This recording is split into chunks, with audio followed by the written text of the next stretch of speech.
Hello out there, this is Wakeangel2K1 bringing you a new custom from my personal ambition pile. It's Krystal. I made a Krystal last year, but this one is of her in her original costume from Star Fox Adventures. So the base toy is going to be an Isla Secura. I know it probably would have been better to use Princess Leia in her slave costume, but I couldn't find one at this scale. I mean, I did find one, but it was part of like the Jabba's Palace playset, which is, even though it's on clearance, it's still like $70 almost, so yeah, no thanks. So anyway, let's dismantle Isla Secura. The Star Wars figures from this line are made out of a soft, pliant plastic that can be dismantled, although the mushroom pegs are much bigger. So you just have to keep it a little bit in mind that you should heat the plastic a little bit more when you're dismantling and reassembling them, because those bigger pegs can be harder to push in and out of their sockets. It is doable though. So there is a little bit of molding that I did. First of all, her forearm bracers. Aside from that though, the arms are just mostly a repaint job. Also to put on her little bicep tattoo things. Her feet were a little bit more of a challenge because she has like these three little fox toes that come out underneath like a sandal strap. I decided to leave Isla's heels in because it looks a little bit sexier. Then put back together again. We have her hip tattoos of that funny spiral thing. How do you tattoo fur? Is that part of her natural pattern, or do you like apply hair dye? Like, how do you do that? Then I sculpted on the little bra thing that she wears. Seriously, I think this thing is actually less subtle than Leia's slave bikini. I think I would have had to remove material from the bikini. And then she has a little necklace, although I didn't think to sculpt that in until I had already started painting it, so there we go.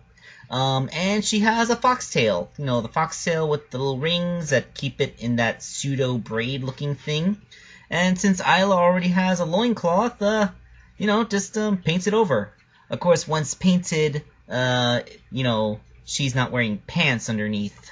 Of course, the most complex sculpting went into the head. Just like last year, I made the head in stages. First, making the roundness of it around Isla's original head so it could still use the original neck ball joint.